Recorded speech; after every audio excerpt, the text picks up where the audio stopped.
Good evening, everybody. I just realized I forgot to do something again. One moment. Let me fix the mouse tracking again. Ramses, thank you for the resub. I hope you continue to enjoy the emotes. 1 second, 1 second.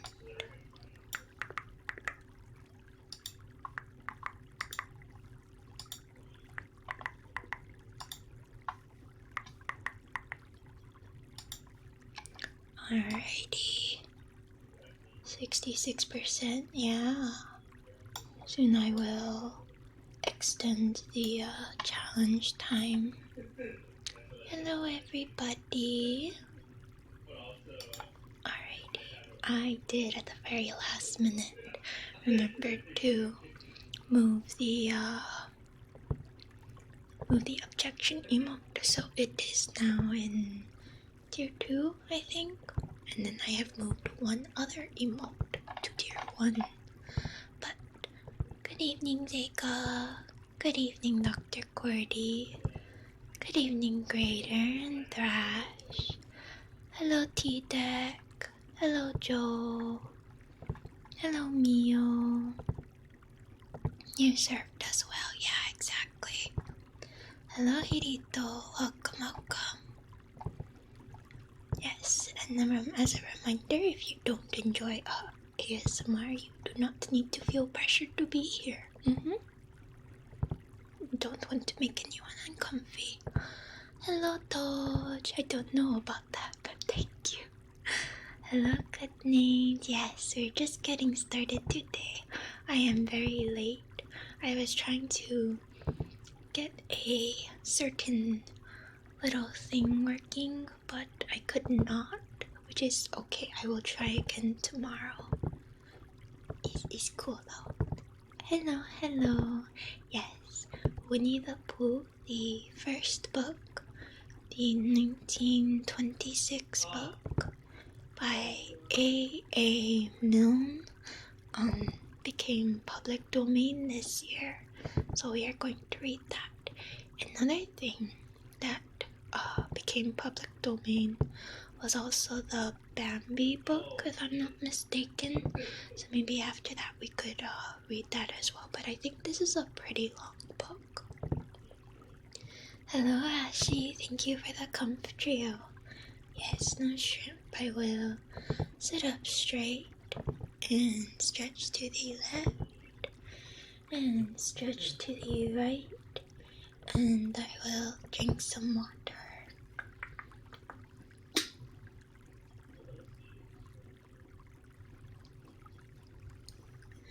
Alrighty.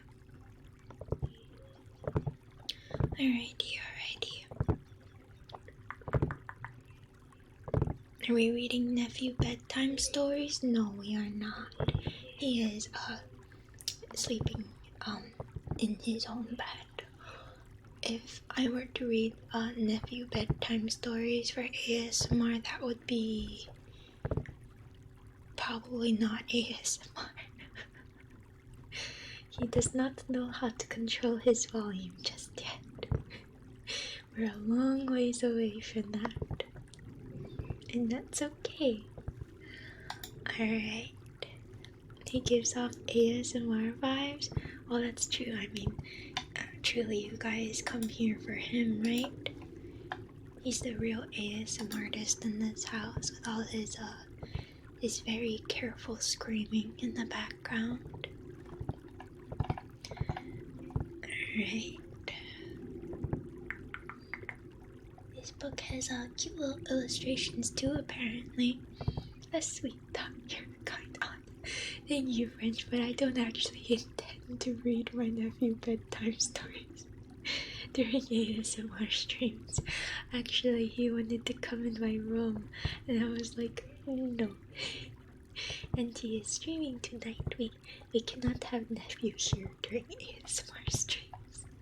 It would be too dangerous for your ears, I think. You guys know how loud he is in the background. Imagine how much louder he would be if he was in the same room as me. Why would someone spoil Winnie-the-Pooh? Oopsie. That was from the gaming stream we had. I can take that out. There we go. I mean, you better not spoil Winnie-the-Pooh. What kind of person would come in here and be like, hey, you know how this book ends? That'd be awful. That'd be terrible. Hello, guys. Knox. Welcome. Sitting down ready for story time? Yeah. Let me just take one more sip of water and then we can get started because it is already quite late for me. Alright.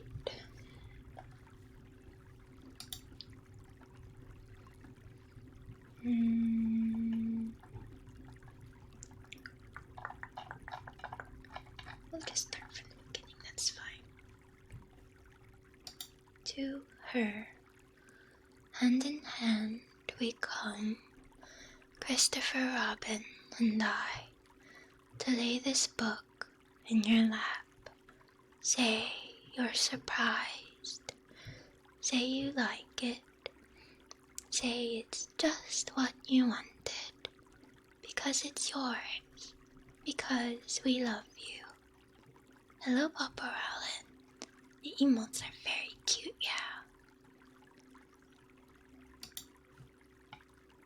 Wow, Thrash and Rover. How could you spoil us like this? Now there's no point in me even reading this book anymore. Aloha po, welcome, welcome. Introduction. If you happen to have read another book about Christopher Robin, you may remember that he once had a swan, or the swan had Christopher Robin, I don't know which, and that he used to call this swan Pooh. That was a long time ago, and when we said goodbye, we took the name with us, as we didn't think the swan would want it anymore. Well, when Edward Bear said that he would like an exciting name all to himself, Christopher Robin said at once, without stopping to think, that he was Winnie-the-Pooh, and he was. So, as I have explained the Pooh part, I will now explain the rest of it. I can't believe we're getting Winnie-the-Pooh lore today. You can't be in London for long without going to the zoo. There are some people who begin the zoo at the beginning, called way in, and walk as quickly as they can, past every cage, until they get to the one called way out. But the nicest people go straight to the animal they love the most and stay there. So when Christopher Robin goes to the zoo, he goes to where the polar bears are, and he whispers something to the keeper on the left. And doors are unlocked, and we wander through dark passages and up steep stairs until at last we come to the special cage, and the cage is open, and out trots something brown and furry with a happy cry of "Oh, bear!" Christopher Robin rushes into his arms. Now, this bear's name is Winnie, which shows what a good name for bears it is. But the funny thing is that we can't remember whether Winnie is called after Pooh or Pooh after Winnie. We did know once, but we have forgotten. I had written as far as this when Piglet looked up and said in his squeaky voice, "What about me?" "My dear Piglet," I said, "this whole book is about you." Pobre, thank you for the follow. Please make yourself at home. And thanks for your follow. I give Taco a pet. And thank you, Thrash, for the head empty redeem as well. We will be cheapy for the next 20 minutes. So, it is about Pooh, he squeaked. You see what it is. He is jealous because he thinks Pooh is having a grand introduction all to himself. Pooh is the favorite, of course. There's no denying it. But Piglet comes in for a good many things which Pooh misses, because you can't take Pooh to school without everybody knowing it. But Piglet is so small that he slips into a pocket where it is very comforting. Ozzy, thank you for the resub. Good evening. I will give another pet to Taco. It's been a minute. Yeah, I hope you've been well.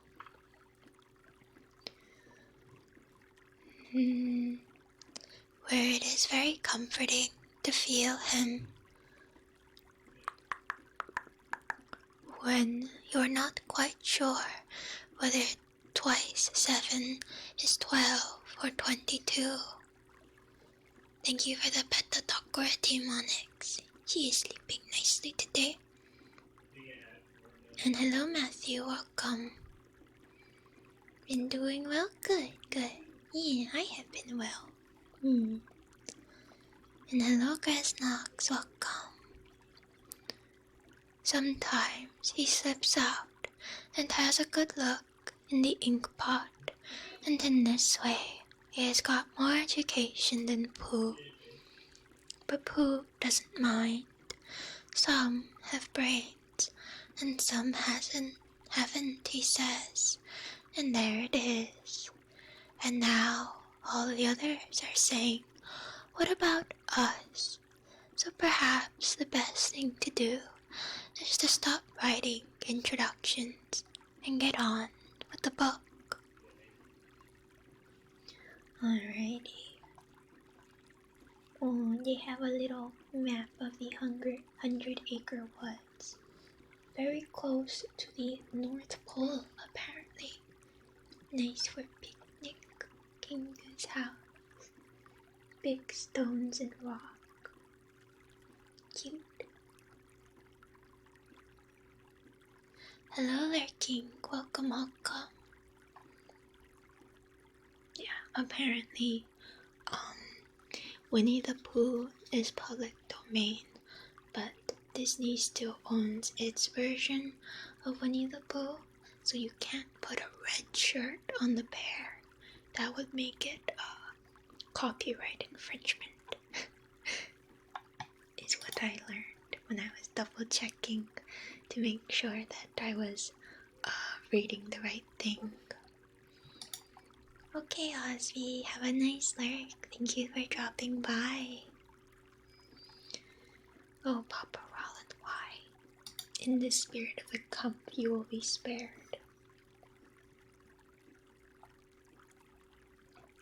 Alright. The red shirt is DLC, basically. Paid DLC, expensive DLC. Chapter 1, in which we are introduced to Winnie-the-Pooh and some bees, and the stories begin. Here is Edward Bear. Come downstairs now. Bump, bump, bump. On the back of his head, behind Christopher Robin. It is, as far as he knows, the only way of coming downstairs. But sometimes he feels that there really is another way. If only he could stop bumping for a moment and think of it. And then he feels that perhaps there isn't. Anyhow, here he is at the bottom and ready to be introduced to you. Winnie-the-Pooh. When I first heard his name, I said, just as you are going to say, but I thought he was a boy. So did I, said Christopher Robin. Then you can't call him Winnie. I don't. But you said, he's Winnie, their Pooh. Don't you know what there means? Ah, yes. Now I do, I said quickly. And I hope you do too, because it is all the explanation you are going to get. Sometimes names can just be. He can be Winnie-the-Pooh, that's fine. Gotta make sure to use the right one, otherwise Mickey aims for the kneecaps, yup, and he don't miss. Sometimes Winnie-the-Pooh likes a game of sort when he comes downstairs, and sometimes he likes to sit quietly in front of the fire and listen to a story. This evening, what about a story? Said Christopher Robin. What about a story? I said. Could you, very sweetly, tell Winnie-the-Pooh one? I suppose I could, I said. What sort of stories does he like? About himself, because he's that sort of bear. Oh, I see. So, could you, very sweetly, I'll try, I said. So I tried. Good morning, Nikki. How may I help you? Would you like to go down? Hold on 1 second. Who is valid? You just be, little bear, I know, right? Why would you question a bear and a child of all things? Alright. 1 second, let me put my earphones back in. Oh, the Nikki wanted water. Understandable. Hello, girl. Welcome. Once upon a time, a very long time ago now, about last Friday, Winnie-the-Pooh lived in a forest all by himself under the name of Sanders. Why Sanders? What does under the name mean? Asked Christopher Robin. It means he had the name over the door in gold letters and lived under it. Winnie-the-Pooh wasn't quite sure, said Christopher Robin. Now I am, said a growly voice. Then I will go on, said I. One day, when he was out walking, he came to an open place in the middle of the forest, and in the middle of this place was a large oak tree, and from the top of the tree there came a loud buzzing noise. Winnie-the-Pooh sat down at the foot of the tree, put his head between his paws, and began to think. First of all, he said to himself, that buzzing noise means something. You don't get a buzzing noise like that, just buzzing and buzzing, without its meaning something. If there's a buzzing noise, somebody's making a buzzing noise, and the only reason for making a buzzing noise that I know of is because you're a bee. Then he thought another long time and said, and the only reason for being a bee that I know of is making honey. And then he got up and said, and the only reason for making honey is so I can eat it. So he began to climb the tree. I think it's very presumptuous of Mr. Pooh here to assume that bees only exist to make him honey. Quite rude. He climbed and he climbed and he climbed, and as he climbed, he sang a little song to himself. It went like this. Isn't it funny how a bear likes honey? Buzz, buzz, buzz.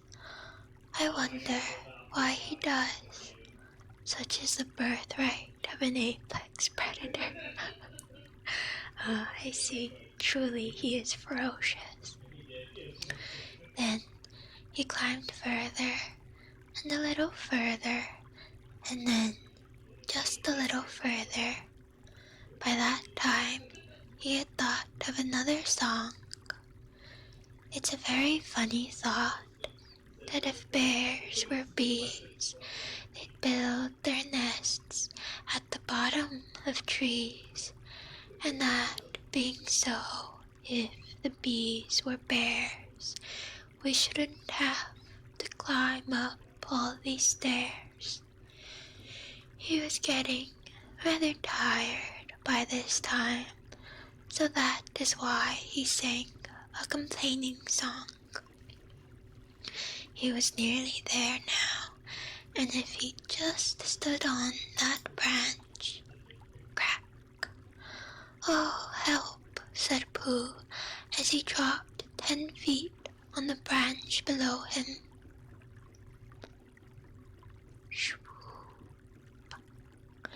"If only I hadn't," he said, as he bounced to the very next branch. "You see, what I meant to do," he explained, as he turned head over heels and crashed onto another branch 30 feet below. "What I meant to do."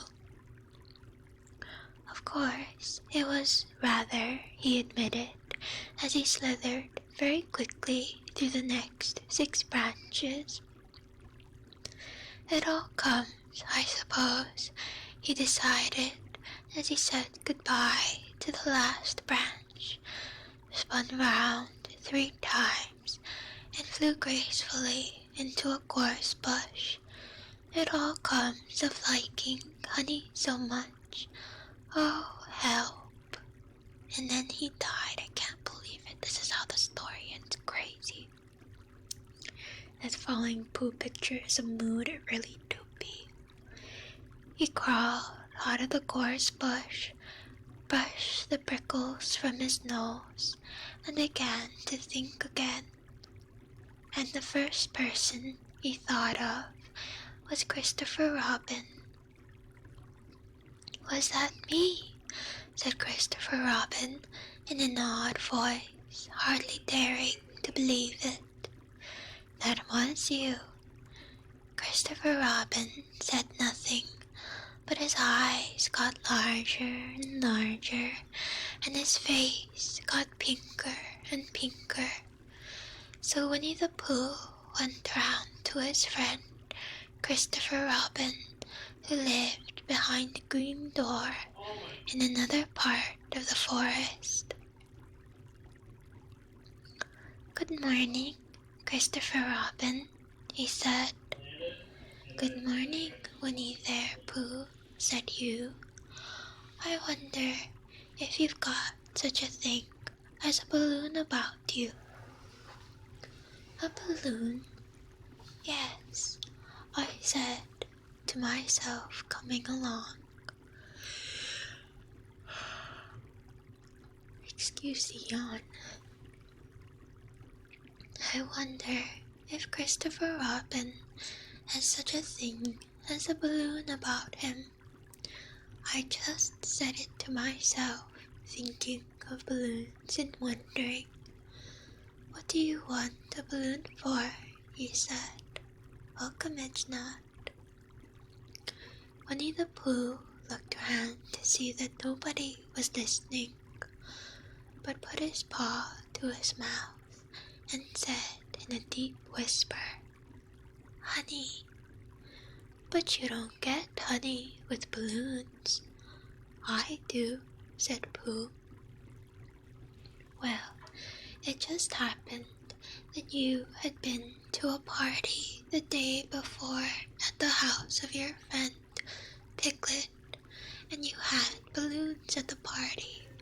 You had had a great big green balloon, and one of Rabbit's relations had a big blue one, and had left it behind, being really too young to go to a party at all. So you had brought the green one and the blue one home with you." Thank you, Bun. I give you 4.5 out of 10 for sincerity.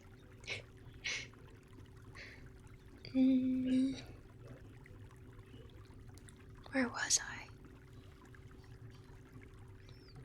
"Which one would you like?" you asked Pooh. He put his head between his paws and thought very carefully. "It's like this," he said. "When you go after honey with a balloon, the great thing is not to let the bees know you're coming. Now, if you have a green balloon, they might think you are only part of the tree and not notice you." And if you have a blue balloon, they might think you were only part of the sky and not notice you. And the question is, which is most likely? Wouldn't they notice you underneath the balloon, you asked? They might, or might not, said Winnie the Pooh. You never can tell with bees. He thought for a moment and said, I shall try to look like a small black cloud. That will deceive them. Pooh's planning this like a military operation. Well, as we all know, honey is the greatest delicacy in the world, so understandable. Then you had better have the blue balloon, you said, and so it was decided. Well, you both went out with the blue balloon, and you took your gun with you just in case, as you always did, and Winnie the Pooh went to a very muddy place that he knew of, and rode until he was black all over, and then when the balloon was blown up as big as big, and you and Pooh were both holding on to the string, you let go suddenly, and Pooh Bear floated gracefully up to the sky and stayed there, level with the top of the tree and about 20 feet away from it. Honey is pretty good, yeah. One more sip of water. Oh, and 1 second, because that is the end of Chibi-chan. There we go. Oh, that's too big. There we go. Hello, Shisu. Welcome, welcome. Alrighty. Where were we? Hooray, you shouted. Isn't that fine? Shouted Winnie the Pooh down to you. What do I look like? You look like a bear holding on to a balloon, you said. Not, said Pooh anxiously, not like a small black cloud in a blue sky. Not very much. Ah, well, perhaps from up here it looks different, and as I say, you never can tell with bees.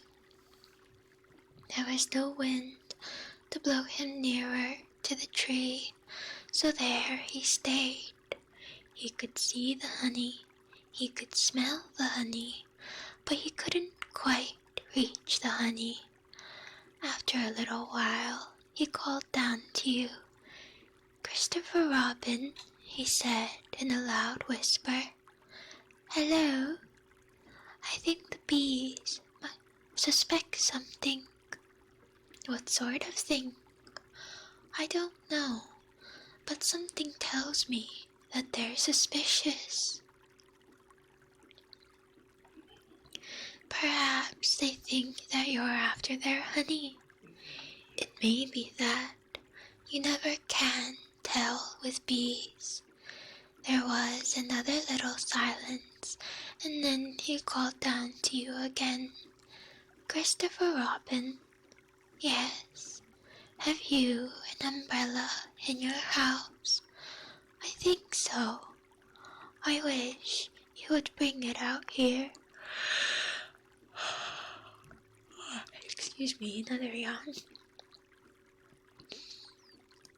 And walk up and down with it, and look up at me every now and then, and say, tut tut, it looks like rain.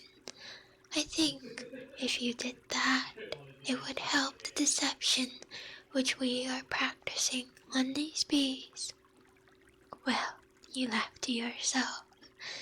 Silly old bear. But you didn't say it aloud because you were so fond of him, and you went home for your umbrella. Oh, there you are, called down Winnie-the-Pooh as soon as you got back to the tree. I was beginning to get anxious. I have discovered that the bees are now definitely suspicious with a capital S. Jen has such great yawns. You're making me yawn as well. It's the best part of the ASMR, right? Yawning ASMR, it's a thing. Shall I put my umbrella up? You said. Yes, but wait a moment. We must be practical. The important bee to deceive is the queen bee. Can you see which is the queen bee from down there? No. A pity. Well, now, if you walk up and down with your umbrella, sing tut tut, it looks like rain. I shall do what I can by singing a little cloud song, such as a cloud might sing. Go. Sneezing ASMR, I don't know about that. So, while you walked up and down and wondered if it would rain, Winnie-the-Pooh sang this song. How sweet it is to be a cloud floating in the blue. Every little cloud always sings aloud. How sweet to be a cloud floating in the blue. It makes him very proud to be a little cloud. The bees were still buzzing as suspiciously as ever. Some of them, indeed, left their nests and flew all round the cloud as it began the second verse of this song, and one bee sat down on the nose of the cloud for a moment and then got up again. Yeah, it's a charming little story. I've never actually read it before. Pooh is very cute. Christopher, ow, Robin, called out the cloud. Yes, I have just been thinking, and I have come to a very important decision. These are the wrong sort of bees. Are they? Quite the wrong sort. So, I should think they would make the wrong sort of honey, shouldn't you? It'll make you welcome. Would they? Yes. So, I think I shall come down. How? Asked you. Winnie-the-Pooh hadn't thought about this. If he let go of the string, he would fall, bump, and he didn't like the idea of that. So he thought for a long time, and then he said, Christopher Robin, you must shoot the balloon with your gun. Have you got your gun? Yes, that is, the grab emote was what replaced objection. You may now enjoy the grab emote. Congratulations. Of course I have, but if I do that, it will spoil the balloon. But if you don't, said Pooh, I shall have to let go, and that would spoil me. Christopher has a gun, yes. He brought the gun in case they needed to emergency shoot the balloon, apparently. Hello, Randall. Hello, Miku. Oh yes, Miku still has objection rights, I see. Congrats. Alright. I should think the grab emote will probably get more usage than objection now that we're done with the game. Especially since everybody still very much likes the knife emote. Alright. Where were we? Stop breathing into the mic. Refresh chat to check which one I want. It's a cool emote too. Oh, I see. Yeah, I love that emote. It's very fun. Would they? Oh, no, that's the wrong part. When you put it like this, you saw how it was, and you aimed very carefully at the balloon and fired. Ow, said Pooh. Did I miss? You asked. You didn't exactly miss, said Pooh, but you missed the balloon.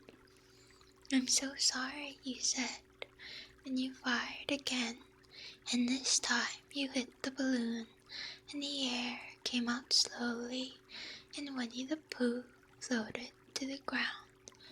Wow, I can't believe Christopher Robin shot Winnie-the-Pooh, that's crazy. But his arms were so stiff from holding on to the string of the balloon all that time that they stayed straight up in the air for more than a week, and whenever a fly came and settled on his nose, he had to blow it off, and I think, but I am not sure, that is why he was always called Pooh. Is that the lore? Crazy. Yeah, that lore is wild. I know, right? Kid's book. Don't get me have a crime. We need you to defend Christopher.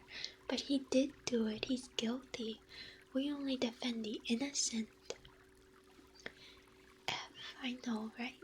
Poor thing. Is that the end of the story? Asked Christopher Robin. That's the end of that one. There are others about Pooh and me, and Piglet, and Rabbit, and all of you. Don't you remember? I do remember. And then when I try to remember, I forget. That day when Pooh and Piglet tried to catch the heffalump, they didn't catch it, did they? No. Pooh couldn't because he hasn't any brain. Did I catch it? Wow, you are so mean. Well, that comes into the story. Christopher Robin nodded. I do remember, he said, only Pooh doesn't very well, so that's why he likes having it told to him again, because then it's a real story and not just a remembering. That's just how I feel, I said. Christopher Robin gave a deep sigh and picked his bear up by the leg and walked off to the door, trailing Pooh behind him. At the door, he turned and said, "Coming to see me have my bath?" "I might," I said. "I didn't hurt him when I shot him, did I?" "Not a bit." He nodded and went out, and in a moment I heard Winnie-the-Pooh bump, bump, bump, going up the stairs behind him. Roasted, I know, right? The cruelty of it all. Chapter 2, in which Pooh goes visiting and gets into a tight place. Okay, quick water break. Make sure you guys are also hydrated.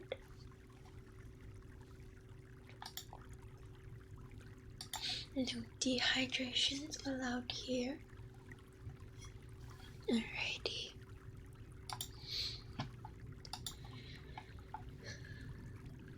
Edward Bear, known to his friends as Winnie-the-Pooh, or Pooh for short, was walking through the forest one day, humming proudly to himself. He had made up a little hum that very morning as he was doing his stoutness exercises in front of the glass. Tra-la-la, tra-la-la, as he stretched up as high as he could go, and then tra-la-la, tra-la-la, oh help la, as he tried to reach his toes.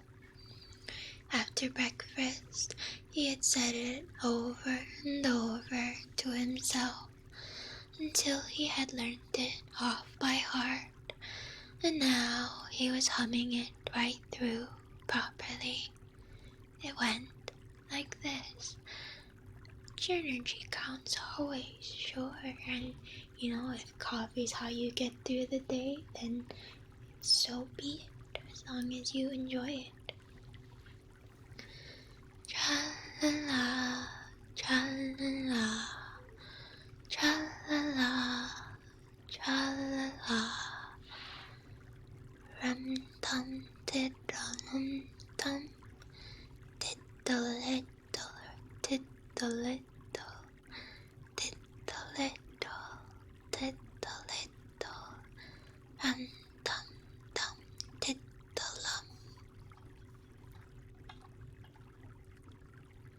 Well, he was humming this hum to himself and walking along gaily, wondering what everybody else was doing and what it felt like being someone else, when suddenly he came to a sandy bank, and in the bank was a large hole. "Aha," said Pooh, "rum-tum, tiddle-um-tum. If I know anything about that. That hole means rabbit," he said, "and rabbit means company," he said, "and company means food, and listening to me humming and such like. Rum-tum-tum, tiddle-um. Polo, thank you for the follow. Please make yourself at home. And thanks for your follow. I will pull the Toko a bed. I think she's sleeping in her pet bed right now. She's been very quiet. Yes, she is. Have a good sleep, Nikki. So he bent down, put his head into the hole, and called out, "Is anybody home?" There was a sudden scuffling noise from inside the hole, and then silence. What I said was, "Is anybody at home?" called out Pooh very loudly. "No," said a voice, and then added, "You needn't shout out so loud. I heard you quite well the first time. Thank you for the hydrate redeem, Polo." Alright. We hydrate. "Bother," said Pooh. "Isn't there anybody here at all?" "Nobody." Winnie-the-Pooh took his head out of the hole and thought for a little, and he thought to himself, "Oh, Kami, thank you for the follow. Please make yourself at home. I will owe one more pet to the taco. There must be somebody here, because somebody must have said nobody." So he put his head back in the hole and said, "Hello, Rabbit. Isn't that you?" "No," said Rabbit in a different sort of voice this time. "No problem, all good. Welcome, welcome." But isn't that Rabbit's voice?" "I don't think so," said Rabbit. "It isn't meant to be." "Oh," said Pooh. He took his head out of the hole and had another think, and then he put it back and said, "Well, could you very kindly tell me where Rabbit is?" "He has gone to see his friend Pooh Bear, who is a great friend of his." But this is me, said Bear, very much surprised.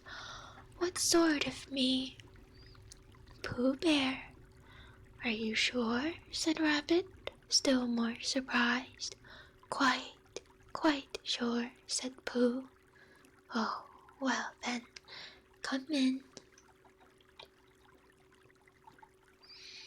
So Pooh pushed and pushed and pushed his way through the hole, and at last he got in. You were quite right, said Rabbit, looking at him all over. It is you. Glad to see you. Who did you think it was? Well, I wasn't sure. You know how it is in the forest. One can't have anybody coming into one's house. One has to be careful. What about a mouthful of something? Pooh always liked a little something at 11 o'clock in the morning, and he was very glad to see Rabbit getting out the plates and mugs. And when Rabbit said, "Honey or condensed milk with your bread," he was so excited that he said both. And then, so as not to seem greedy, he added, "But don't bother about the bread, please." That doesn't seem like a very healthy meal, Mr. Bear. And for a long time after that, he said nothing, until at last, humming to himself in a rather sticky voice, he got up, shook Rabbit lovingly by the paw, and said that he must be going on. Condensed milk, yeah. I wasn't sure when condensed milk was invented. Didn't realize they had it all the way back in 1926. Well, what do you know of bear health? I mean, you figure they'd need to eat something, right? You can't just have condensed milk and honey as your only dietary needs. No bread. But then again, you're right. I am not a bear VTuber.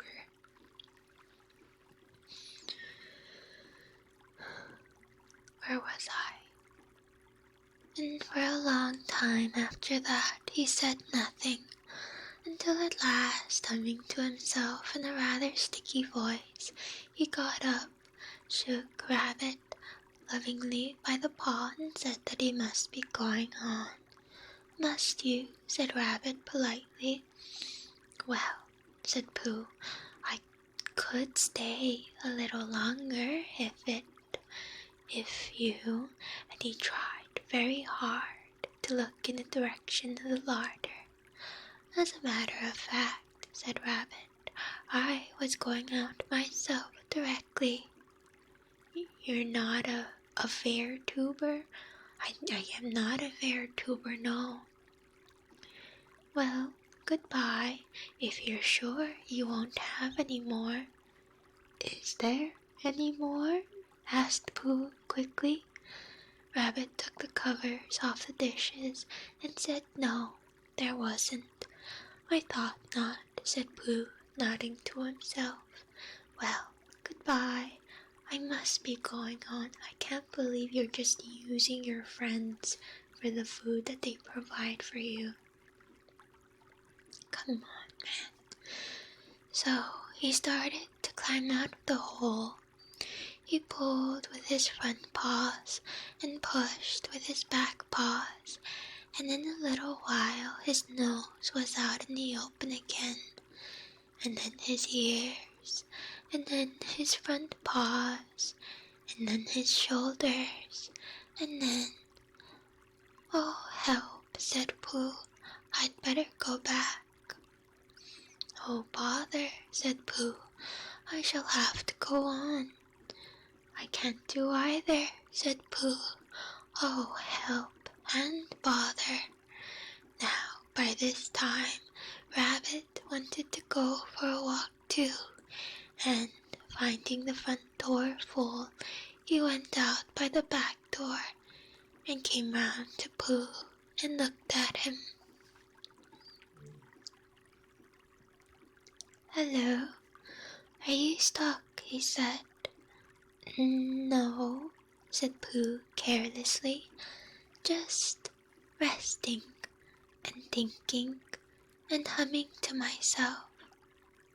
Okay, Osby, have a good sleep. Thank you for dropping by. Here, give us a paw. Let's see. Pooh Bear stretched out a paw, and Rabbit pulled and pulled and pulled. Ow, cried Pooh, you're hurting. The fact is, said Rabbit, you're stuck. It all comes, said Pooh crossly, of not having front doors big enough. It all comes, said Rabbit sternly, of eating too much. I thought at the time, said Rabbit. Only I didn't like to say anything, said Rabbit, that one of us was eating too much, and I knew if it wasn't me, he said. Well, I shall go and fetch Christopher Robin. Christopher Robin lived at the other end of the forest, and when he came back with Rabbit and saw the front half of Pooh, he said, Silly old bear, in such a loving voice that everybody felt quite hopeful again. I was just beginning to think, said Bear, sniffling slightly, that Rabbit might never be able to use his front door again. And I should hate that, he said. So should I, said Rabbit. Use his front door again, said Christopher Robin. Of course he'll use his front door again. Good, said Rabbit. If we can't pull you out, Pooh, we might push you back.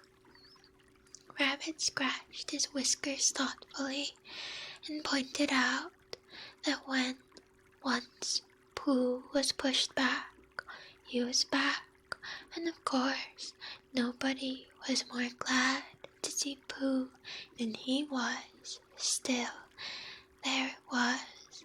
Some lived in trees and some lived underground, and you mean I'd never get out, said Pooh. I mean, said Rabbit, that having got so far, it seems a pity to waste it. He just wants his house back. Understandable. Christopher Robin nodded. Then there's only one thing to be done, he said. We shall have to wait for you to get thin again. Oh my God, they're going to starve him. How long does getting thin take? Asked Pooh anxiously. About a week, I should think. They really are gonna starve him, but I can't stay here for a week. You can stay here, all right, silly old bear. It's getting you out which is so difficult. We'll read to you, said Rabbit cheerfully, and I hope it won't snow, he added. And I say, old fellow, you're taking up a good deal of room in my house. Do you mind if I use your back legs as a towel horse? Because, there they are, doing nothing, and it would be very convenient just to hang the towels on them. A week, said Pooh gloomily. What about meals? Are they teaching kids in the 1920s? I know, right? What is this terrible fat shaming? Just dig a bigger hole for the front door. Come on, man. If it snowed, he would be a chilly old bear. Where was I? I'm afraid no meals, said Christopher Robin, because of getting thin quicker. But we will read to you. Bear began to sigh, and then found he couldn't because he was so tightly stuck. A tear trickled down his eye as he said, "Then would you read a sustaining book, such as would help and comfort a wedged bear in great tightness? Shoot your toys and starve your friends, the past was wild, truly." So, for a week, Christopher Robin read that sort of book at the north end of Pooh, and Rabbit hung his washing on the south end, and in between, Bear felt himself getting slenderer and slenderer, and at the end of the week, Christopher Robin said, "Now, I can't believe they actually left him there for a whole week, starving him." So he took hold of Pooh's front paws, and Rabbit took hold of Christopher Robin, and all of Rabbit's friends and relations took hold of Rabbit, and they pulled together, and for a long time Pooh only said, "Ow" and "Oh." And then, all of a sudden, he said, "Pop," just as if a cork were coming out of a bottle. I didn't expect them to actually leave in there. I mean, they didn't leave in there. He came back to read to him, and he had Rabbit's company, but they sure did leave him stuck there. Why didn't they just, like take him out of there a little bit? Kids, please do not lock your chubby friends in rooms for weeks. They will be malnourished, exactly. Oh God. This book needs a disclaimer. I need some water. Alright. And Christopher Robin and Rabbit and all Rabbit's friends and relations went head over heels backwards, and on the top of them came Winnie-the-Pooh, free. So, with a nod of thanks to his friends, he went on with his walk through the forest, humming proudly to himself. But Christopher Robin looked after him lovingly and said to himself, "Silly old bear." Char, I have to admit, no, I would not. I think the joke with this series was that everyone in the book was a little dumb. Yeah, they all had that childish logic and reasoning. Yes. Chapter 3, in which Pooh and Piglet go hunting and nearly catch a woozle. The Piglet lived in a very grand house in the middle of a beech tree, and the beech tree was in the middle of the forest, and the Piglet lived in the middle of the house. Next to his house was a piece of broken board which had Trespassers W on it. When Christopher Robin asked the Piglet what it meant, he said it was his grandfather's name and had been in the family for a long time. Christopher Robin said you couldn't be called Trespassers, and Piglet said yes, you could, because his grandfather was, and it was short for Trespassers Will, which was short for Trespassers William, and his grandfather had two names in case he lost one, Trespassers after an uncle, and William after Trespassers. Makes sense to me.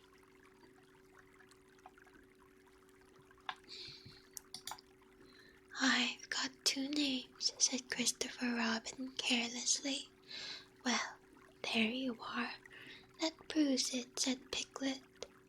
One fine winter's day, when Piglet was brushing away the snow in front of his house, he happened to look up, and there was Winnie the Pooh walking around and round in a circle, thinking of something else.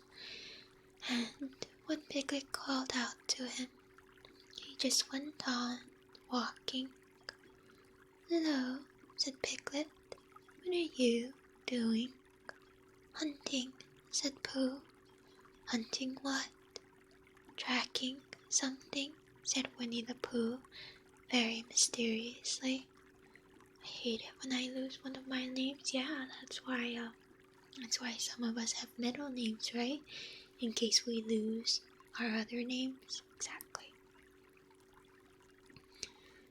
I think you have a point, Char, you know? "Tracking what?" said Piglet, coming closer. "That's just what I asked myself. I asked myself, what? What do you think you'll answer?" "I shall have to wait until I catch up with it," said Winnie the Pooh.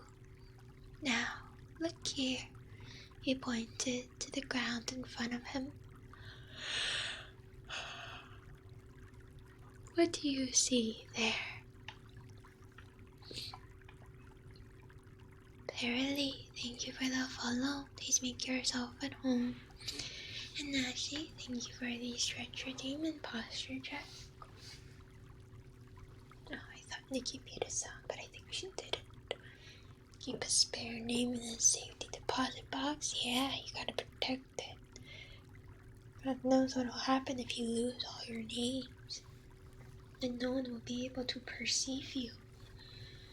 Alright, I will also take a sip of water as well for good measure. Alrighty. No shrimp, yes.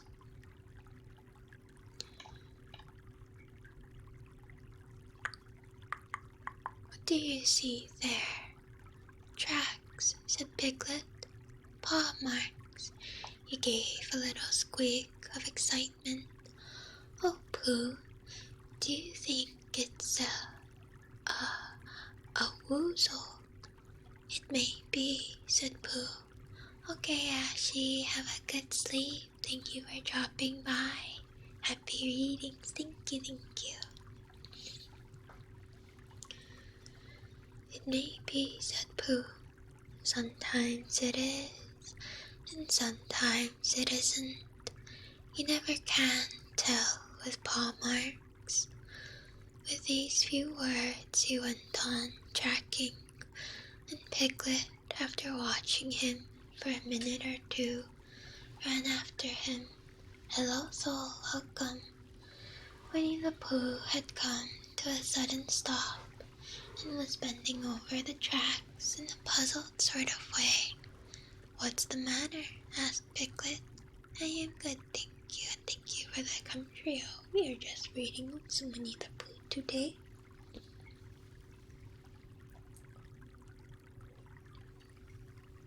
I think we've actually made some good progress. We're maybe like a quarter of the way done already. Yeah. "It's a very funny thing," said Bear, "but there seem to be two animals now. This, whatever it was, has been joined by another, whatever it is, and the two of them are now proceeding in company. Would you mind coming with me, Piglet, in case they turn out to be hostile animals?" Piglet scratched his ear in a nice sort of way and said that he had nothing to do until Friday and would be delighted to come in case it really was a woozle. "You mean in case it really is two woozles," said Winnie the Pooh, and Piglet said that anyhow he had nothing to do until Friday. So off they went together.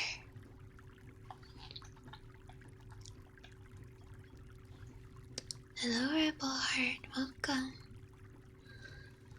There was a small spinney of large trees just here, and it seemed as if the two woozles, if that is what they were, had been going around the spinney.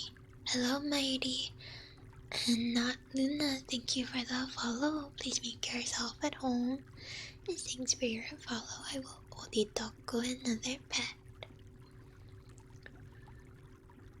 So round the spinney went, Pooh and Piglet after them.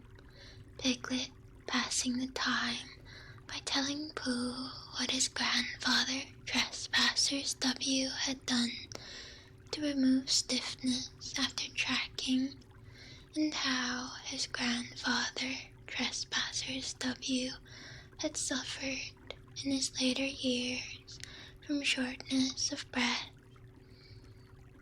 and other matters of interest, and Pooh kept wondering what a grandfather was like, and if perhaps this was two grandfathers they were after now, and if so, whether he would be allowed to take one home and keep it, and what Christopher Robin would say. And still the tracks went on in front of them.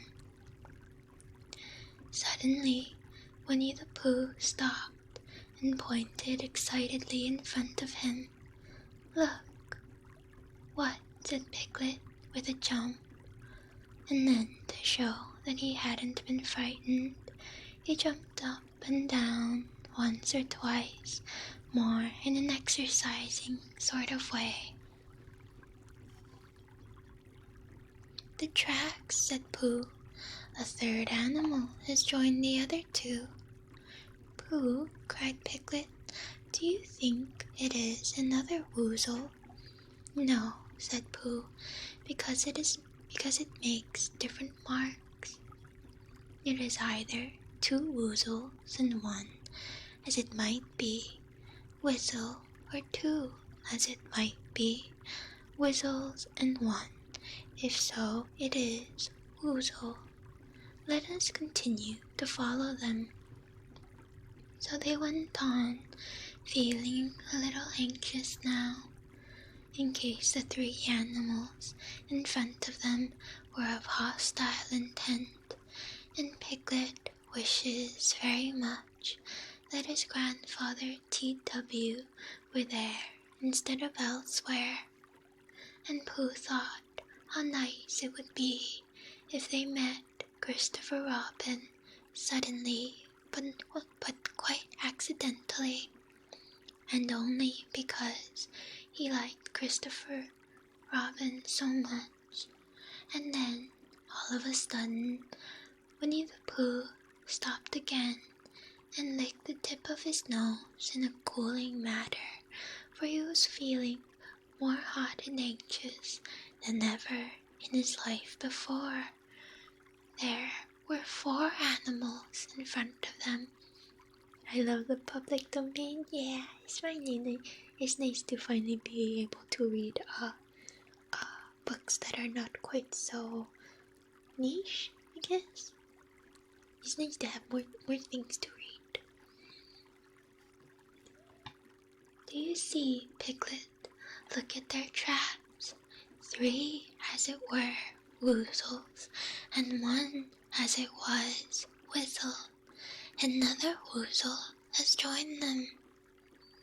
And so it seemed to be. There were the tracks crossing over each other here, getting muddled up with each other there. But quite plainly, every now and then, the tracks of 4 sets of paws. "I think," said Piglet, when he had licked the tip of his nose too, and found that it brought very little comfort, "I think that I have just remembered something. I have just remembered something that I forgot to do yesterday and shan't be able to do tomorrow. So I suppose I really ought to go back and do it now." We'll do it this afternoon, and I'll come with you, said Pooh. It isn't the sort of thing you can do in the afternoon, said Piglet quickly. It's a very particular morning thing that has to be done in the morning, and if possible, between the hours of, what would you say the time was? About 12, said Winnie-the-Pooh, looking at the sun. Between, as I was saying, the hours of 12 and 12:05. So really, dear old Pooh, if you'll excuse me, what's that? Pooh looked up at the sky, and then, as he heard the whistle again, he looked up into the branches of a big oak tree, and then he saw a friend of his. Piglet is me at parties, same. I mean, when there's 4 potentially hostile, whatchamacallits, that's quite, that you're quite outnumbered, you know? It's Christopher Robin, he said. Ah, then you'll be alright, said Piglet. You'll be quite safe with him. Goodbye. And he trotted off home as quickly as he could, very glad to be out of all danger again. Christopher Robin slowly came down his tree. Silly old bear, what were you doing?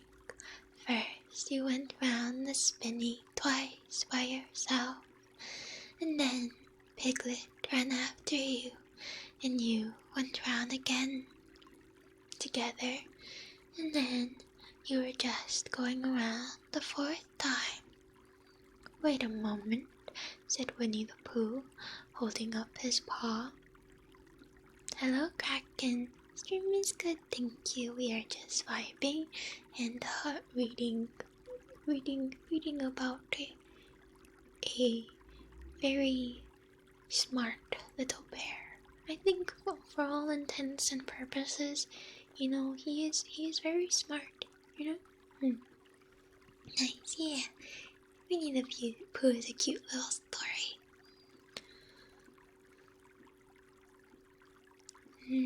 He sat down and thought in the most thoughtful way he could think. Then he fitted his paw into one of the tracks, and then he scratched his nose twice and stood up. Yes, said Winnie-the-Pooh.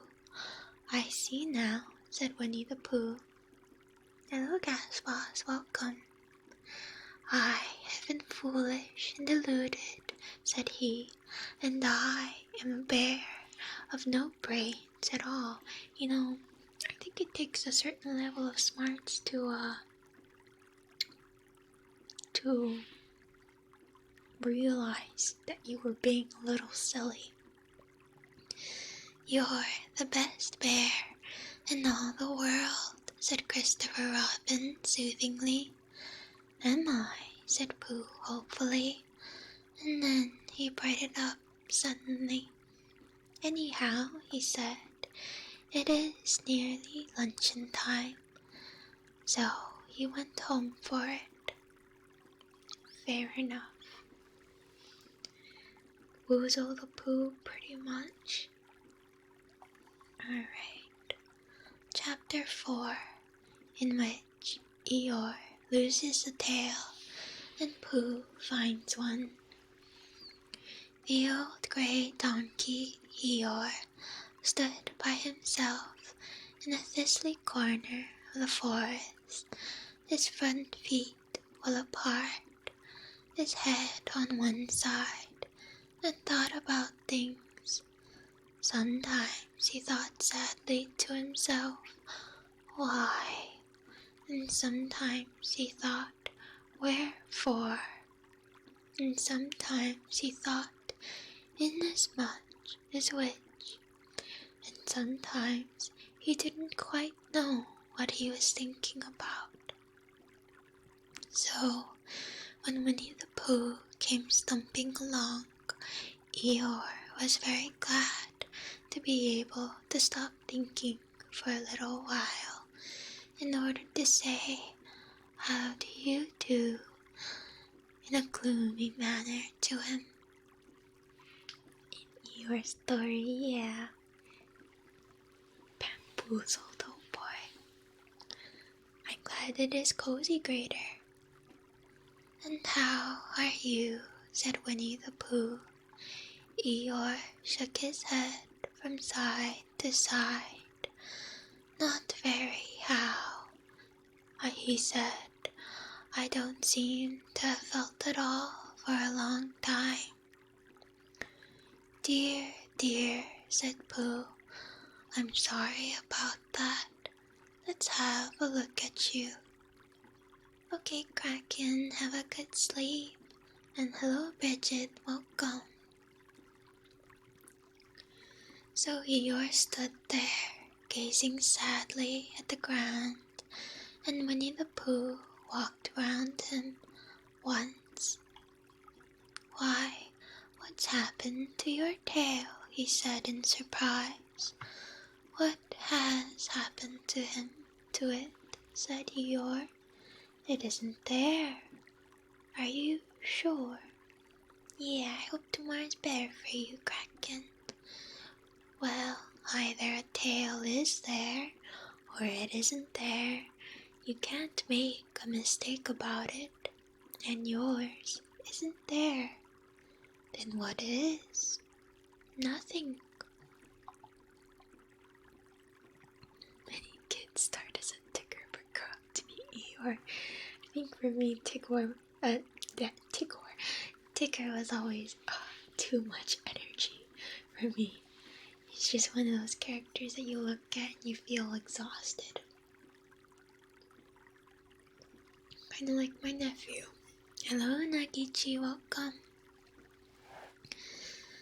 "Let's have a look," said Eeyore, and he turned slowly round to the place where his tail had been a little while ago, and then, finding that he couldn't catch it up, he turned it round the other way until he came back to where he was at first. And then he put his head down and looked between his front legs, and at last he said with a long sigh, "I believe you're right." "Of course I'm right," said Pooh. "That accounts for a good deal," said Eeyore gloomily. "It explains everything. No wonder. You must have felt it, left it somewhere," said Winnie the Pooh. "Somebody must have taken it," said Eeyore. "How like them," he added after a long silence. Pooh felt that he ought to say something helpful about it, but didn't quite know what, so he decided to do something helpful instead. "Eeyore," he said solemnly, "I, Winnie the Pooh, will find your tail for you." "Thank you, Pooh," answered Eeyore.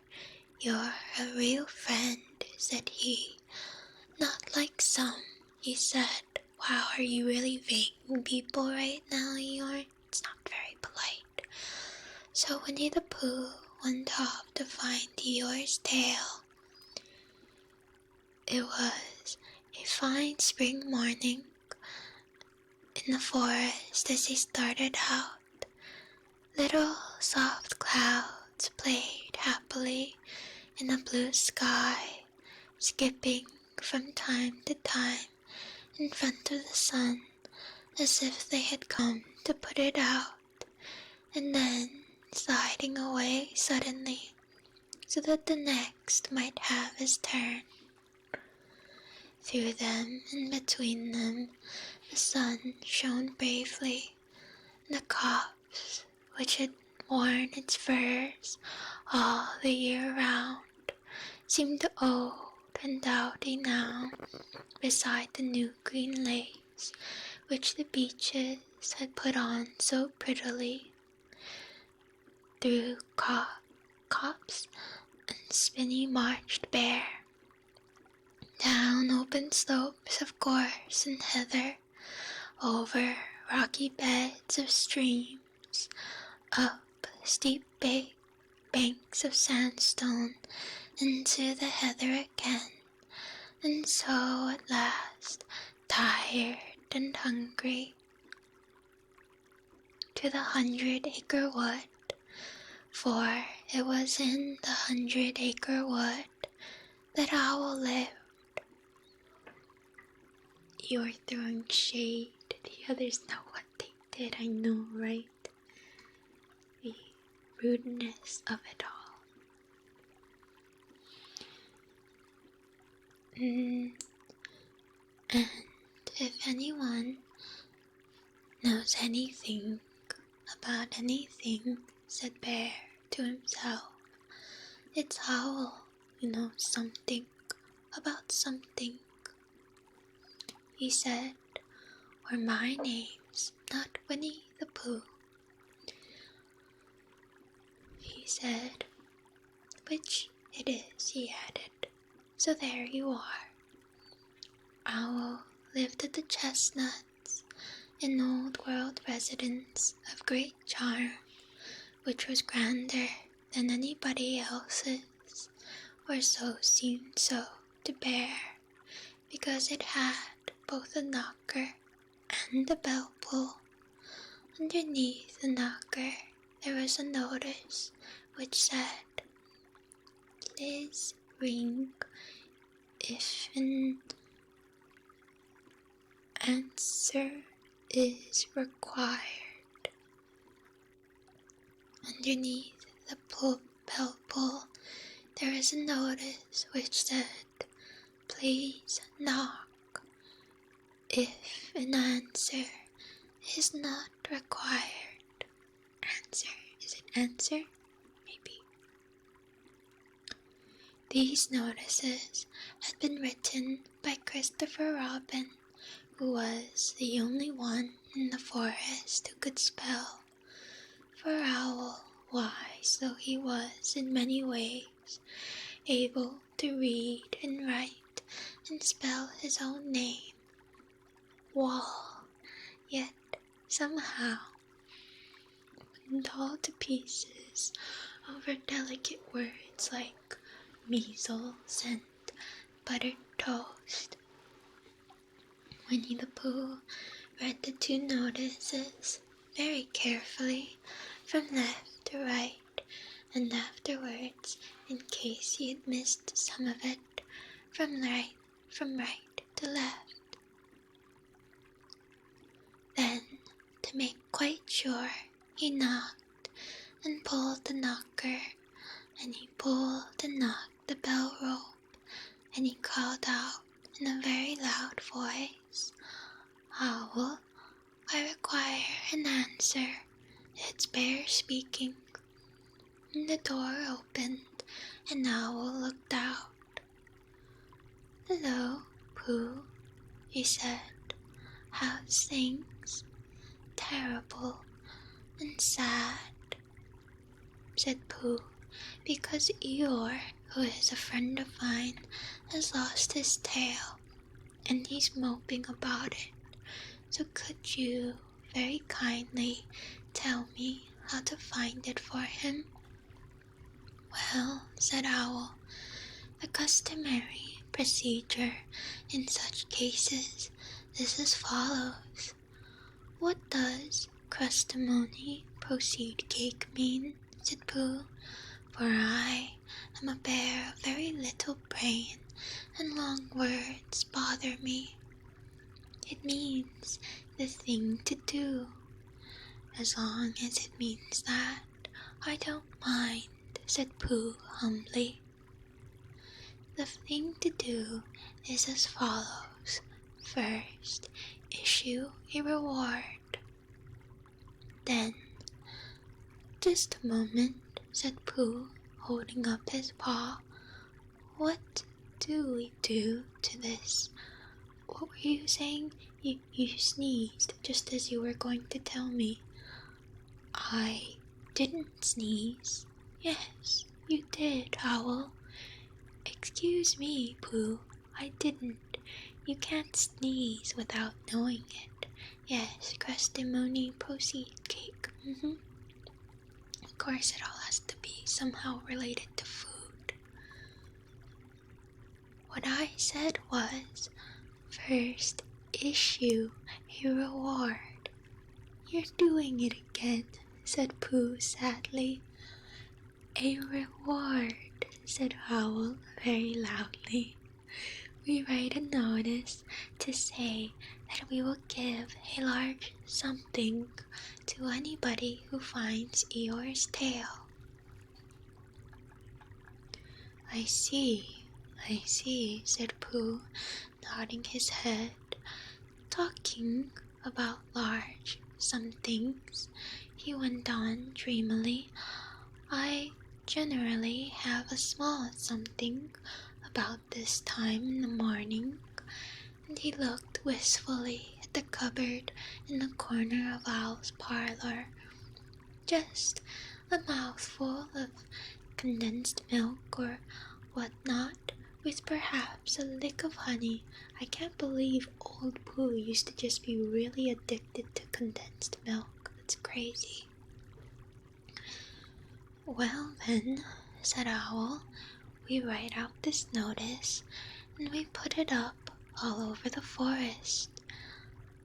A lick of honey, murmured Bear to himself, or not, as the case may be. And he gave a deep sigh and tried very hard to listen to what Owl was saying.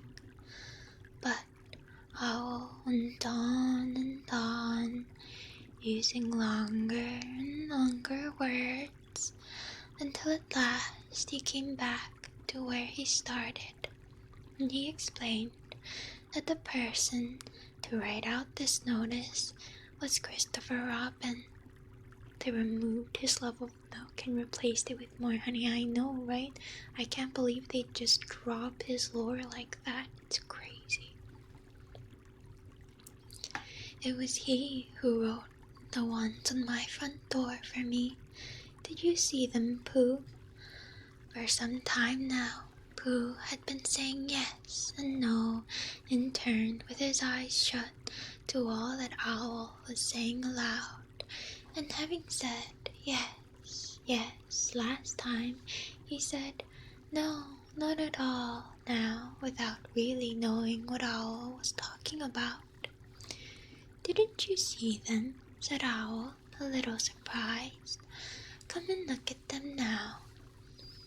So they went outside, and Pooh looked at the knocker and the notice below it, and he looked at the bell rope and the notice below it, and the more he looked at the bell rope, the more he felt that he had seen something like it somewhere else some time before.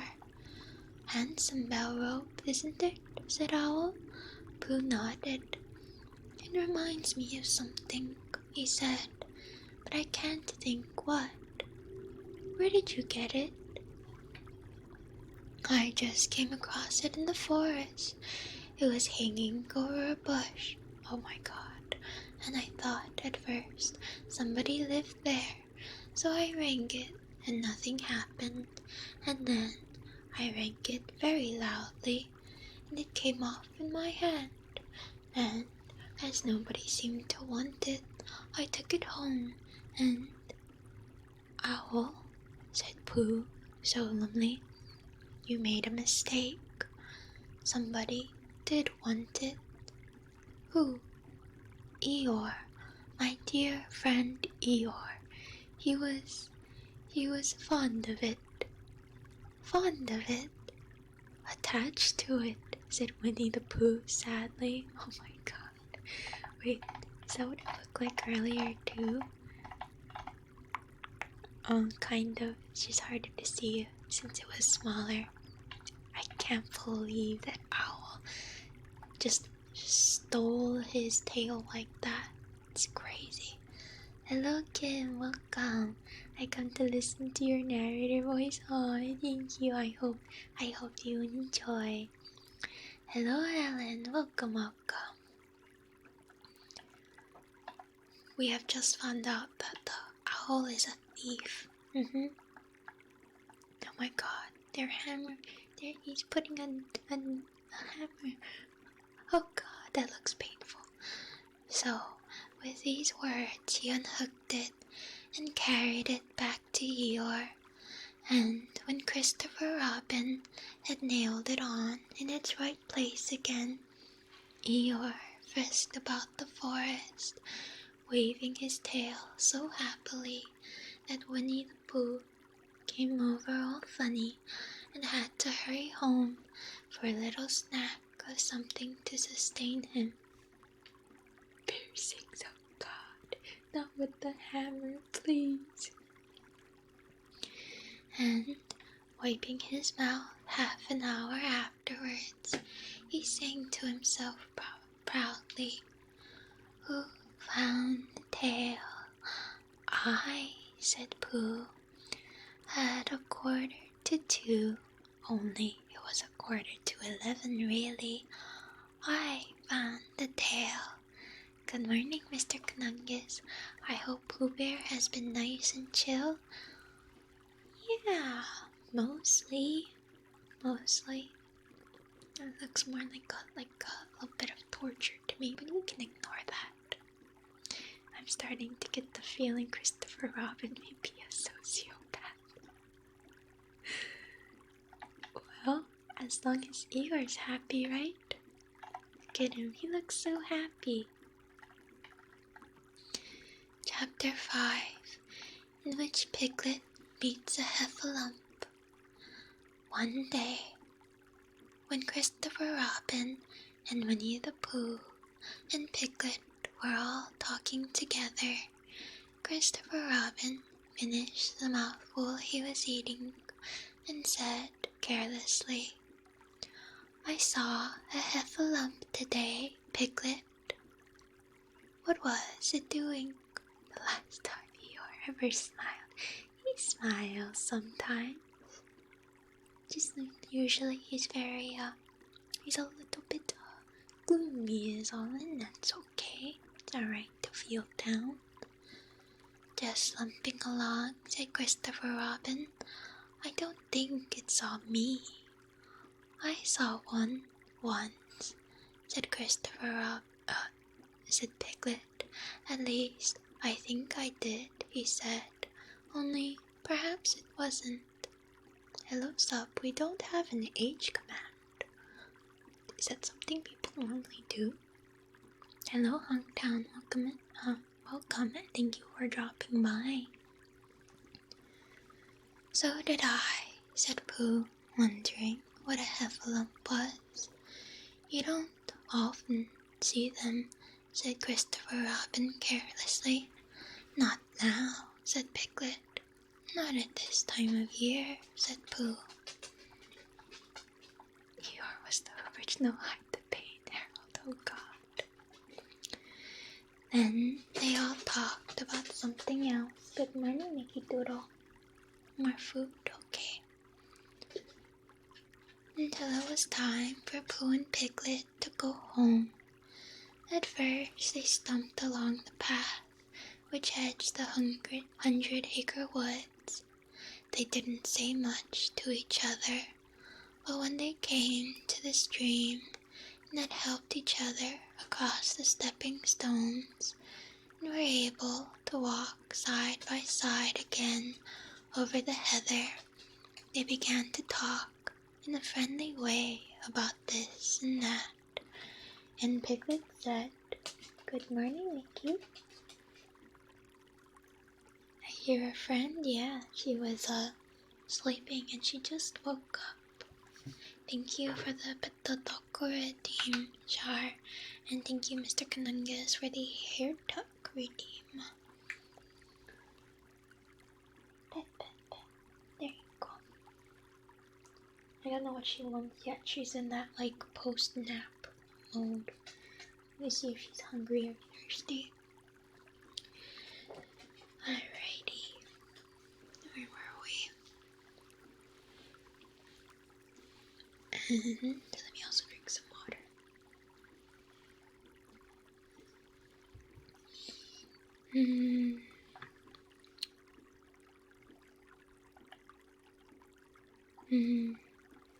I'm drunk. I'm right here. Okay. You wanna come here, Nikki? You know. Good morning. So, good morning. Cute avatar, thank you. Alright. Are you going back to sleep? She might be going back to sleep.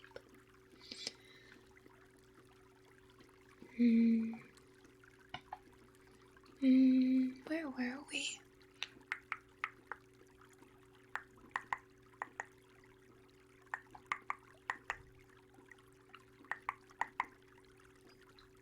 If you see what I mean, Pooh, and Pooh said, it's just what I think myself, Piglet. And Piglet said, but on the other hand, Pooh, we must remember. And Pooh said, quite true, Piglet, although I had forgotten it for the moment. And then, just as they came to the 6 pine trees, Pooh looked round to see that nobody else was listening, and said in a very solemn voice, Piglet, I have decided something. What have you decided, Pooh? I have decided to catch a heffalump. Pooh nodded his head several times as he said this, and waited for Piglet to say, how, or Pooh, you couldn't, or something helpful of that sort. But Piglet said nothing. The fact that Piglet was wishing. He had thought about it first. I think that Pooh wanted to be talked out of it. Piglet, they took my eyes. Oh God, oh no. They also took his shirt. He's a naked little Pooh Bear. I shall do it, said Pooh, after waiting a little while longer, by means of a trap, and it must be a cunning trap, so you will have to help me, Piglet. Pooh, said Piglet, feeling quite happy again now. I will. And then he said, how shall we do it? And Pooh said, that's just it. How? And then they sat together to think it out. Pooh's first idea was that they should dig a very deep pit, and then the heffalump would come along and fall into the pit, and... Why? Said Piglet. Why what? Said Pooh. Why would he fall in? Pooh rubbed his nose with his paw and said that the heffalump might be walking along, humming a little song and looking up at the sky, wondering if it would rain, and so he wouldn't see the very deep pit until he was halfway down, when it would be too late. Piglet said that this was a very good trap, but supposing it were raining already? Pooh rubbed his nose again and said that he hadn't thought of that, and then he brightened up and said that if it were raining already, the heffalump would be looking at the sky, wondering if it would ever clear up, and so he wouldn't see the very deep pit until he was halfway down, when it would be too late. Piglet said that, now that this point had been explained, he thought it was a cunning trap, Winnie-the-Pooh was very proud when he heard this, and he felt that the heffalump was as good as caught already. But there was just one other thing which had to be thought about, and it was this. Where should they dig the very deep pit? And Piglet said that the best place would be... Hey, there he is. Thank you for the raid. Hello, raiders. How was your stream? What were you guys playing? For those of you who haven't been here before, I'm Jen, and right now we are doing ASMR and reading, but if you are not comfy with that, feel free to unperceive. Oh, you are playing Valorant. I hope you got them wins.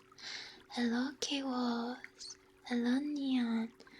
We have gained an Aether blessing today. Have a good stream. Thank you, thank you. Welcome, fellas. Please make sure you guys go give Aetherius a follow. We are reading Winnie-the-Pooh right now. The old book that just became public domain. It's very cute. It's a cute little series. Yeah, there he is. Get some rest. Have a snack if you want to. Relax. Thank you again for the raid. Let me drink some water. Hello, Bear. Welcome, welcome. Alright. Right now they're trying to figure out how to catch... What's it called again? A heffalump. Kind of rude, in all honesty. Why would you try to kidnap something like that?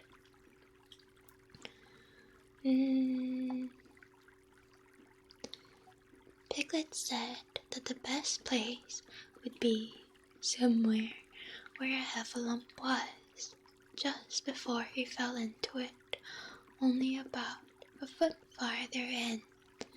But then he would see us digging it, said Pooh. Not if he was looking at the sky. Xavier, thank you for the follow. Please make yourself at home and give Ducko another pet. It was a loss, but a really hype loss. As long as it was a good game, you know? Many good things. Nice.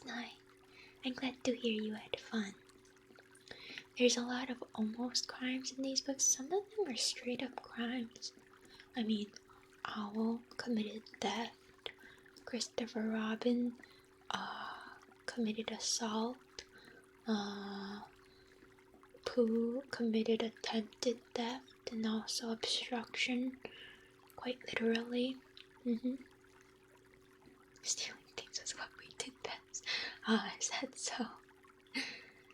Alright, where were we? Hello, Xavier, welcome. He would suspect, said Pooh, if he happened to look down. He thought for a long time and then added sadly, "It isn't as I thought. I suppose that's why heffalumps hardly ever get caught." Owl didn't know. I mean, stealing is stealing though, you know? Winnie-the-Pooh is a terrible influence then. A little bit. They also starved him for a week. That was pretty wild.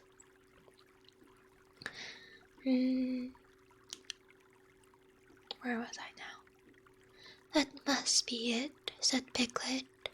They sighed and got up, and when they had taken a few coarse prickles out of themselves, they sat down again, and all the time Pooh was saying to himself, "If only I could think of something," for he felt sure that a very clever brain could catch a heffalump if only he knew the right way to go about it. Okay, shaking? Yep. Hello, Panda. Welcome. Suppose, he said to Piglet, you wanted to catch me. How would you do it? "Well," said Piglet, "I should do it like this. I should make a trap, and I should put a jar of honey in the trap, and you would smell it, and you would go in after it, and hello Nimble, welcome to the Art Museum, so God. And I would go in after it, said Pooh excitedly, only very carefully so as not to hurt myself. And I would get to the jar of honey, and I should lick round the edges first of all, pretending that there wasn't any more, And then I should walk away and think about it a little.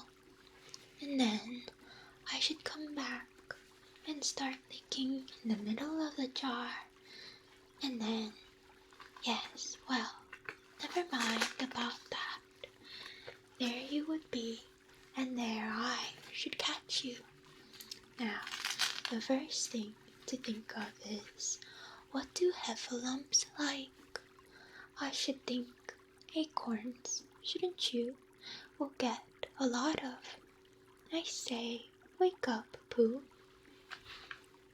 Pooh, who had gone into a happy dream, woke up with a start and said that honey was a much more trappy thing than acorns. Piglet didn't think so, and they were just going to argue about it when Piglet remembered that if they put acorns in the trap, he would have to find the acorns, but if they put honey, then Pooh would have to give up some of his own honey. So he said, all right, honey then, just as Pooh remembered it too, and was going to say, all right, acorns. Honey, said Piglet to himself in a thoughtful way, as if it were now settled. I'll dig the pit while you go and get the honey. Very well, said Pooh, and he stumped off. Wow, I can't believe he got outplayed like that. As soon as he got home, he went to the larder, and he stood on a chair and took down a very large jar of honey from the top shelf. It had honey written on it, but just to make sure, he took off the paper cover and looked at it, and it looked like honey. Okay, Nimble, have a good sleep. Thank you for dropping by. But you can never tell, said Pooh. I remember my uncle saying once that he had seen cheese just this color, so he put his tongue in and took a large lick. Yes, he says it is, no doubt about that, and honey, I should say, right down to the bottom of the jar. Hello, Wildcard, we are reading Winnie-the-Pooh today. Unless, of course, he said, somebody put cheese in at the bottom just for a joke. Perhaps I had better go a little further, just in case heffalumps don't like cheese, same as me. Ah, and he gave a deep sigh. I was right. It is honey, right the way down. Having made certain of this, he took the jar back to Piglet, and Piglet looked up from the bottom of his very deep pit and said, got it? And Pooh said, yes, but it isn't quite a full jar. And he threw it down to Piglet, and Piglet said, no, it isn't. Is that all you've got left? Thank you for the hydrate redeemed thrash. Alrighty. We hydrate. And Pooh said, yes, because it was. So Piglet put the jar at the bottom of the pit and climbed out, and they went off home together. My childhood, I feel old. I mean, the book is pretty old, but when Disney's Winnie-the-Pooh stuff started coming out, I guess it would have been a little bit. I don't know, how long has it been since Disney acquired Winnie-the-Pooh? Hello, Art. Hello, Deb. Welcome. Well, good night, Pooh, said Piglet when they'd got to Pooh's house. And we meet at 6 o'clock tomorrow morning by the pine trees and see how many heffalumps we've got in our traps. You know, Pooh may occasionally be lazy, but waking up at 6 o'clock in the morning is pretty impressive. I actually had copies of the books. Nice, they're cute little books. At least this one is the only one I've read so far, but it's a cute little series. It was in the 40s when they got the rights, but it took them a while to do much with it. I see. Got it. 6 o'clock, Piglet. And have you got any string? No. Why do you want string? To lead them home with. But why do you want to lead them home? I think heffalumps come if you whistle. Some do and some don't. You never can tell with heffalumps. Well, good night. If they come when you whistle, then why didn't you just do that in the first place? Good night. And off Piglet trotted to his house, Trespassers W, while Pooh made his preparations for bed. Some hours later, just as the night was beginning to steal away, Pooh woke up suddenly with a sinking feeling.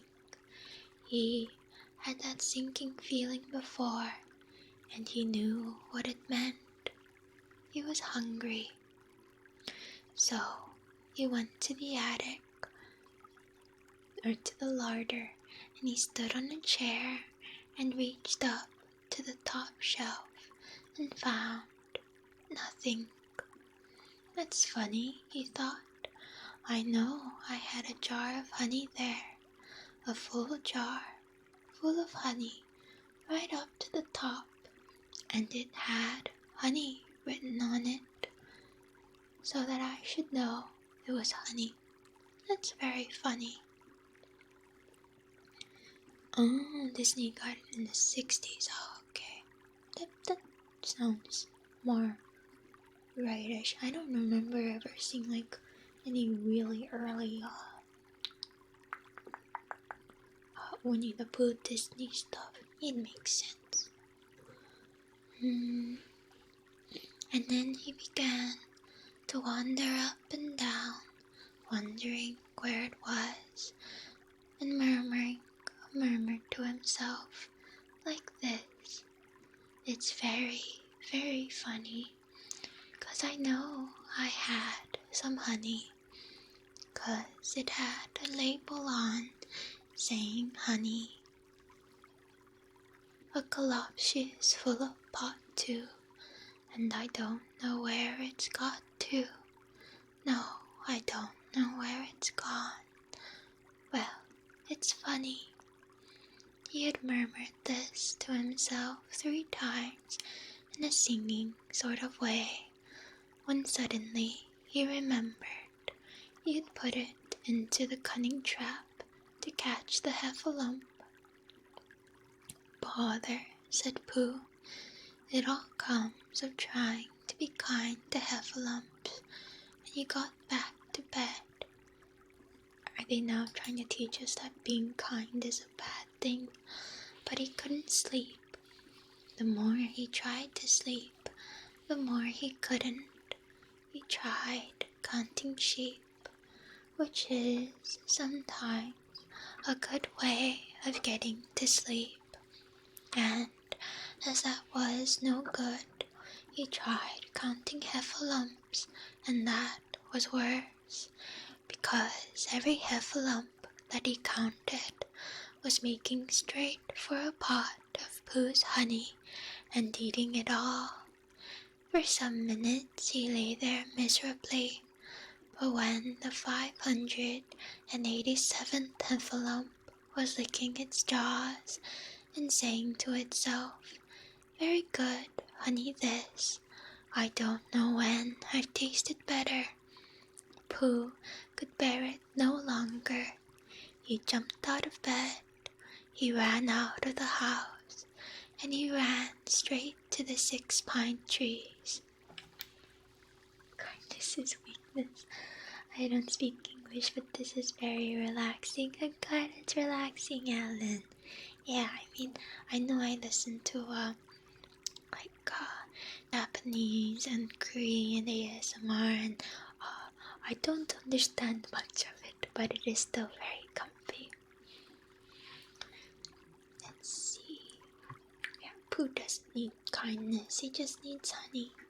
Wow, this looks like very dark, like he's looking into his inner demons kind of a thing. I wouldn't think it was a children's book if not for the little bear. And kindness and honey, also fair bear. The sun was still in bed, but there was a lightness in the sky over the 100-acre woods. Here's Nikki, which seemed to show that it was waking up and would soon be kicking off the clothes. Replace Pooh in that image with Dante from the Divine Comedy. I don't know what that means, but if that makes it more edgy, then I think it's fitting. Good morning, Nikki. Hello. Hello, baby. You wanna come here? Wish on. There we go. There's a funny and time and Pooh Bear, so I do care. So I'll find there. Time for something sweet. You don't know the Divine Comedy? Never heard of it. I have a strong desire to color the pictures from this book in a horror style, and I don't know why. It looks like it could belong to like a little horror movie or something, right? Or a little old style horror game or something like that. In the half light, the pine trees looked cold and lonely, and the very deep pit seemed deeper than it was, and Pooh's jar of honey at the bottom was something mysterious, a shape and no more.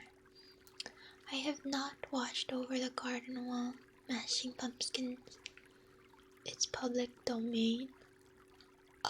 Divine Comedy? Is it a book?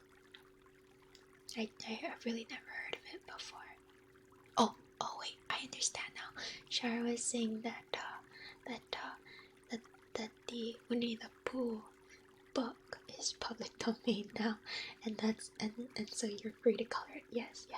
I thought they were saying that that Divine Comedy is public domain. So Earl, thank you for the follow. Please make yourself at home. One more pet for the doggo. Yeah, something about the art style just makes me think, and just, the hole that leads into the abyss. Mashing pumpkins, thank you for the follow as well. One more pet for doggo. Pet. And Pooh's jar of honey at the bottom was something mysterious, a shape and no more. But as he got nearer to it, his nose told him that it was indeed honey, and his tongue came out and began to polish up his mouth, ready for it. bother," said Pooh as he got his nose inside the jar. "A heffalump has been eating it." The Divine Comedy is a long Italian poem from the 1300s about the ghost of an ancient Roman poet giving a tour of hell, purgatory, and heaven. And it's well known enough that I should have known about it. I've really never heard of this before. I see. I also can't read Italian, so there's that too. It's a well-known work. Huh. One of the most famous poems around. Huh. Well, also admittedly I don't read a lot of poetry. There's that too. And then he thought a little and said, "Oh no, I did. I forgot." Indeed, he had eaten most of it, but there was a little left at the bottom of the jar, and he pushed his head right in and began to lick. I see.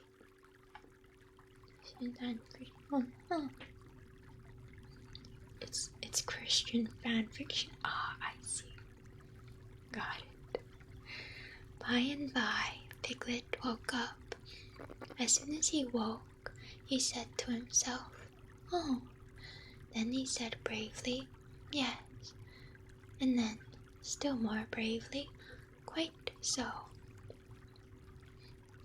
I don't think I was speaking in an Italian accent even with the mustache, right? I don't think so. But he didn't feel very brave, for the word which was really ticketing about in his brain was heffalumps. What was a heffalump like? Was it fierce? Did it come when you whistled? And how did it come? Was it fond of pigs at all? If it was fond of pigs, did it make any difference what sort of pig? Supposing it was fierce with pigs, would it make any difference if the pig had a grandfather called Trespassers William? Anyone with a mustache can speak Italian. That's just how it works. Au contraire, Mario cannot speak Italian. I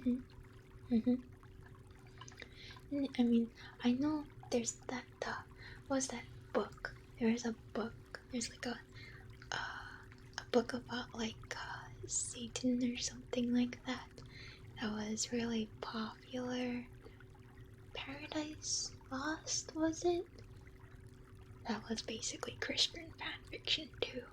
There's a lot of Christian fanfiction out there. I mean, it is a very famous book. He didn't know the answer to any of these questions, and he was going to see his first heffalump in about an hour from now. Of course, Pooh would be with him, and it was much more friendly with two. But suppose heffalumps were very fierce with pigs and bears, wouldn't it be better to pretend that he had a headache and he couldn't go up to the 6 pine trees this morning? But then suppose that it was a very fine day and there was no heffalump in the trap. Here he would be in bed all morning, simply wasting his time for nothing. What should he do? This go is Italian from onwards, my good man? I don't know about that. Fanfiction version of the Adam and Eve story, yeah. There's all kinds out there. And then he had a clever idea. He would go up very quietly to the 6 pine trees now, peep very cautiously into the trap and see if there was a heffalump there. And if there was, he would go back to bed And if there wasn't, you wouldn't. Hold on, let me grab Nikki's dog brush. And I'll calm it down a little bit. You know, Nikki. So off he went. At first, he thought there wouldn't be a heffalump in the trap, and then he thought there would. But as he got nearer, he was sure that there would, because he could hear it heffalumping about it like anything. Oh dear, oh dear, oh dear, said Piglet to himself, and he wanted to run away. Thank you for the stretch redeem.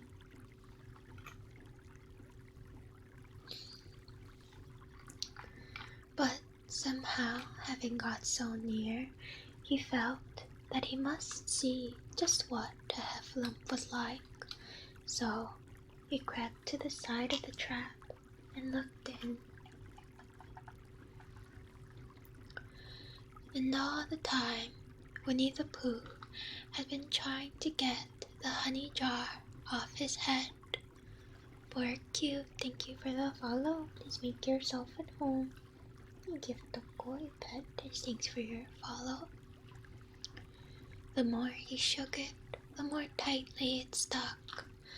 Bother, he said inside the jar, and oh help, and mostly ow. And he tried bumping it against things, but as he couldn't see what he was bumping it against, it didn't help him. And he tried climbing up out of the trap, but as he could see nothing but jar, and not much of that, he couldn't find his way. So at last he lifted up his head, jar and all, and made a loud roaring noise of sadness and despair. And it was at that moment the Piglet looked down. There we go. Help, help, cried Piglet, a heffalump, a horrible heffalump, and he scampered off as hard as he could, still crying out, help, help, a horrible heffalump, huff, huff, a hellable horralump, hull, hull, a huffable hellarump, and he didn't stop crying and scampering until he got to Christopher Robin's house. Whatever's the matter, Piglet? Said Christopher Robin, who was just getting up. Hef, said Piglet, breathing so hard that he could hardly speak. A hef, a hef, a heffalump. Where? Up there, said Piglet, waving his paw. What did it look like? It had the biggest head you ever saw, Christopher Robin. A great, enormous thing, like nothing. A huge, big, well, I don't know, like an enormous big nothing, like a jar. Well, said Christopher Robin, putting on his shoes, I shall go and take a look. Come on. Piglet wasn't afraid if he had Christopher Robin with him, so off they went. I can hear it, can't you? The goal is at the funny number, is it? What goal? This goal? Is it funny number? I don't think it's funny number. No worries, Mio, that's what the ASMR is for. It's for sleeping. I'm glad you got some rest. What? What are you guys looking at? The pineapple oh, wrong goal. Congratulations on funny number, fellas.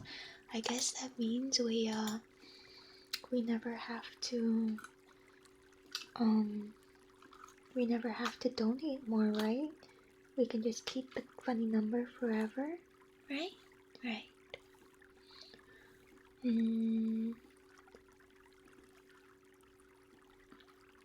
I can hear it, can't you? Said Piglet anxiously as they got near. I can hear something, said Christopher Robin. It was Pooh, bumping his head against the tree root he had found. There, said Piglet, isn't it awful? And he held on tight to Christopher Robin's hand. Suddenly, Christopher Robin began to laugh, and he laughed, and he laughed, and he laughed. And while he was laughing, crash went the Hufflepuff's head against the tree root. Smash went the jar, and out came Pooh's head again. Jen's funny, thank you, I'm a comic genius. Serious business, very understandable. Yes, seriously bumbling. Then Piglet saw what a foolish piglet he had been, and he was so ashamed of himself that he ran straight off home and went to bed with a headache. But Christopher Robin and Pooh went home to breakfast together. Oh, Bear, said Christopher Robin, how I do love you. So do I, said Pooh.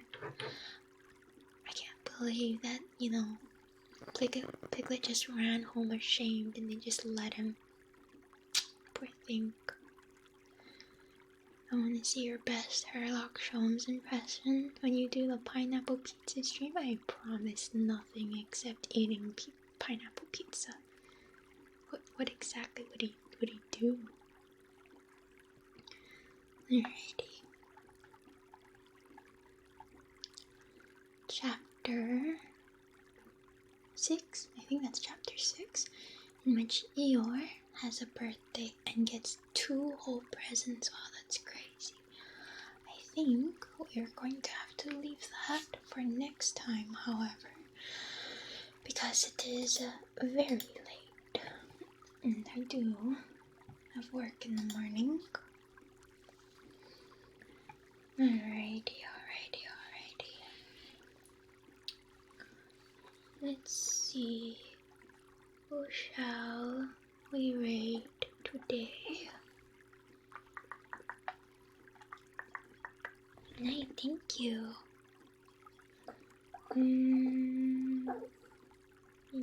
Nikki, hold on. We still have food, Alright, why don't we rate... Oh wait. Let's see, how quiet is Sprite being? Let's see. I think Sprite is being pretty quiet. We haven't rated Sprite in a while. I think they just made partner too. Yeah. Yeah, Sprite just made partner, so let's go rate them and congratulate them. Alright. Thank you, I. Alright, let's see. We can just do regular rate message. Shh. I know, honey. We're stopping, I promise. Discord. And typing ASMR. I don't think my keyboard is very typing ASMR, to be honest. Doesn't sound nice to me. Alright, I'll see you all later. We might just do more ASMR tomorrow. I'm still kind of just like, there is any one game that I'm like, oh man, I really want to play this. So we'll figure it out. Good night, everybody. I'll see you later. Bye bye.